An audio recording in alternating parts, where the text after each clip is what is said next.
Papansin nyo rito sa kahabaan ng One Luna, lamang traffic dito, 'di ba? Pero babagtasin nyo dito palabas para makarating kayo ng rekto. 'Di ba po? Ayan, bakit nagta-traffic? Ayan mga balagbag na ganito, 'di ba? Niiwan lang diyan nasa kalsada. 'Di ba? Nasa bangketa na, di ba? Tapos, ayan. Tapos, kaya natatraffic dyan, sa dulo nito, umitigil yung mga pampasahero. Tapos, ang masaklap, doon sa side ng kabila, ayan yung pila ng mga e-trike. Di ba? Kaya, masikip. Di ba? May barrier dito, hindi mo maintindihan ba't may barrier dito. Diba? So, walang organisasyon So, ayan garapalan dito sa One Luna. Ayan nakaluwa sa kalye. Paninda sa kalsada Diba? Ayan. Dito sa parting kaliwa ko, ayan, mga basura. Dami, diba? Yan, papansin nyo, nakaroon ng pila ng jeep dito, di ba? Siyempre, magkukos talaga ng traffic. Tapos dito sana kami maglalakad. Paano kami maglalakad? May mga damit. Diba? Kaya kung magta-traffic dyan, ayan, double parking ang pilahan ng jeep. Tsaka ang pilahan ng e-trike. Dito tayo tayo rito sa kanto ng rekto. Ayan. Kanto to ng rekto at saka ng One Luna. Papansin nyo, yung ditong side na to, e-trike. Yung ditong side naman na to, pila ng mga jeep. Siyempre, magpupuno ng pasahero yan. Ang bagal ngayon ang usad ng traffic. Di ba po? Ayan, tapos may mga obstruction pang mga ganyan, diba? Ganyan sa kasalukuyan. Kaya yun ang nakakainis at kinaiinis din ng mga tao sa lugar na to. Ito naman po, andito naman po ako sa rekto, kanto naman po ito ng rekto. Yan po, One Luna Tondo side. Kasi doon po tayo galing kanina. One Luna na Binondo side. Ito, One Luna naman po na Tondo side. So, ito naman po sitwasyon dito. Dito pa lang, sa rekto pa lang sa Bukana, dami ng dami ng mga mga obstruction ng mga sidecar, kung ano-ano. Yan, mga e-bike, mga e-trike, kung ano-ano. Tapos to, wala ka na malakad dun sa bangketa, kaya kita nyo yung mga tao naglalakad dito kami sa kalsada kasi tinan nyo naman yung bangketa, sila na yung nakasakop, lalaki pa ng mga payong nila. Ganon din sa kabila, mapapansin nyo, saan kami maglalakad dyan, diba? Kuha na lahat nila yung bangketa, kaya po ang tao naglalakad na rito sa kalsada. Diba? Dapat yung bangketa man lang sana malakaran ng tao. So, at risk yung safety, di ba po? Yan yung mga naganap actually hanggang ngayon, kasi palabas yung dating mayor, papasok yung bagong mayor. So ito yung ayan, tingnan nyo naman, dami illegal vendors, di ba? Kitang kita nyo. Ito pwede mo papatawarin kasi nagbababa lang ng stock, diba? Pero kita mo naman, ito ang ganito kagulo rito sa One Luna Tondo side. Mga balagbagang mga parking na ganito ng mga tricycle, ng mga mga kuliglig, diba? Pansinin nyo, ayan nyo to, puro obstruction. Dito, dami obstruction din. Diba po? Sobrang dami.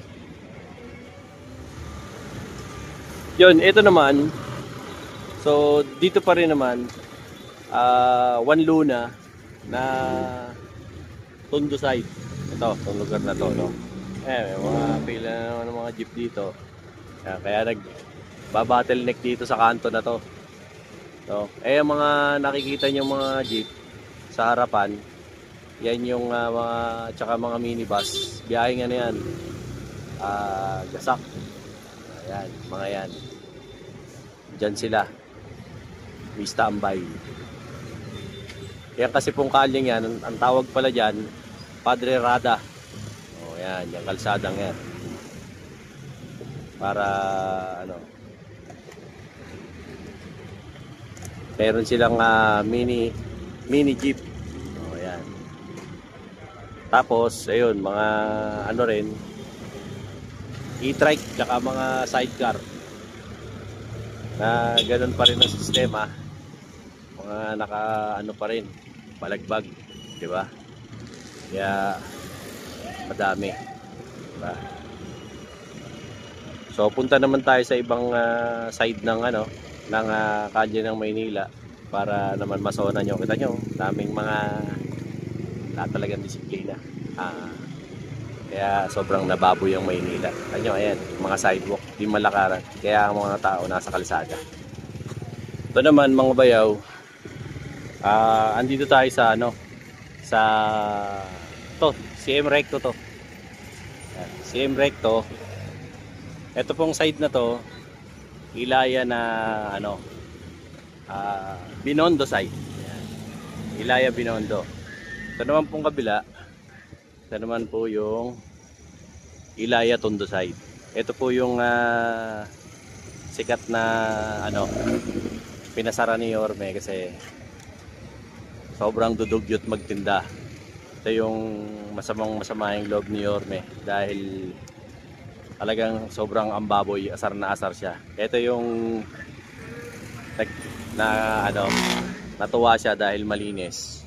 Pero dito hindi siya natuwa, nakapikon siya. Tignan natin yung sitwasyon noon dito. Ayan, bungad pa lang. Alam nyo nang maasar na kayo dahil napakasikip, diba? At isa rin to sa mga nakakabwisit na kalsada, lalo na pagka siyempre sabay-sabay ang mga tao. Pansinin nyo, wala na halos madaanan. Meron pang ganyan, sasakyan. Ngayon lang, medyo maluwag-luwag, diba? Pero kita nyo, lagpas-lagpasan sila. Ito lang ang dadaanan ng tao, hindi nadaanan natin. Puro sila lagpas. Diba? Gusto ko lang makita nyo yan. So ito po yung Ilaya Tondo side. Okay. Sigip, no? Ang hirap maglakad dito. Mahahagip at mahahagip ka ng sasakyan. Dahil lagpas-lagpasan. Diba? OA na sa laki yung mga tindahan nila na lumagpas na sa kalsada. No? Hindi na tama. Wala nang madaanan ng tao. Ayaw ni mahal na Yorme natin ang ganitong diskarte. Dahil hindi na tama. Punta naman tayo doon sa Ilaya na Binondo side. Ito naman po tayo sa Ilaya, pero ito naman po yung Binondo side. Tingnan nyo po kung gaano kagrabe. Wala nang madaanan ng tao. Nasa kalsada na talaga yung nagtitinda. Tingnan nyo naman. Oh, tignan nyo ngayon. Ito ang current situation ngayon dito. Mga tela ba? Tela? Oh. Grabe ho, di ba? Sobrang lagpas na. Nasa kalye na. Di ba?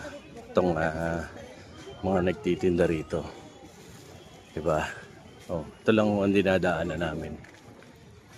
Habang naglalakad ako ngayon. Ito, sa kalsada na. Oh, salubungan na rito. Kumbaga, bastusa na, di ba? Tanya naman, oo. Talagang hindi mo na maintindihan bakit ganito, di ba? Dati, luwag nito. Kahit na nakikita niyo yung mga lumang videos dati, pakaluwag nito, nadadaanan. Diba? Under pa tayo sa ibang area ng lugar na to. Tignan nyo, sobrang, di ba? Anong pwedeng dumaan dito? Binalagbag na. Di ba po? Punta naman tayo sa ibang lugar po.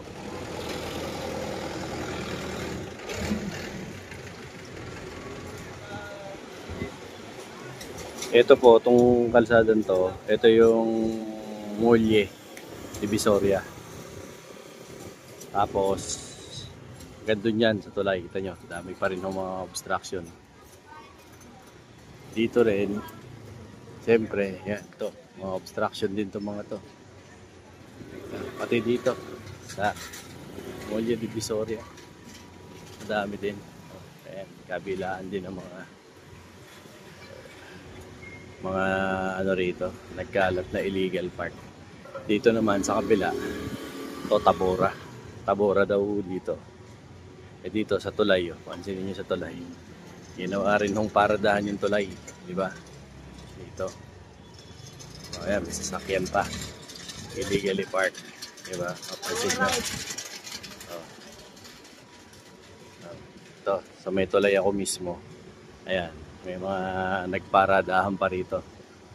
Diba? Ng mga sasakyan. Ito po, itong pag binagtas nyo to, kasi ayun na po yan yun. Divisoria Mall na yan eh. Tabora na po itong tuwid na to. Tapos, yan. Ito po yung Tabora. Kanyo, nasa kalsada na. Mga nagtitinda rito. Yan. Dito, tawag naman dito, itong kalsada na to, komersyo. Pansinin nyo dito, kaya rin ho kasi masikip gawa ng ayan o, nasa kalsada na yung mga titinda rito. Though hindi talaga kasi ganito nun eh. Kahit ako na gala ako rito, ano eh, grabe naman kasi sakop ng mga maninda. As in, tsangot na lang yung ano. Pag may dumaan ng dalawang tricycle dito, di na kasi. Hirap eh. Ayan yung laki na sakop. As in, ang natira na lang sa kalye, 1/4 na lang. Kung mapapansin nyo. Tignan nyo ito. Nandito na ho tayo sa side ng Divisoria Mall. Diba? Hirap. Mga prutas dito, dami. Di ba? Oh, andyan sila sa kalsada. Oh. Binalagbag nila yung tinda nila rito sa kalye. Diba? Bastusan na kung bastusan. Ganyan yung labanan, di ba? So, at least malalaman naman ng ating mahal na mayor ang sitwasyon dito. Pero siyempre, ang ano kay mayor natin is priority niya siyempre yung mga non-negotiable. So, yun po yung uunahin niya na mga kalye. Yan. Ito sitwasyon dito.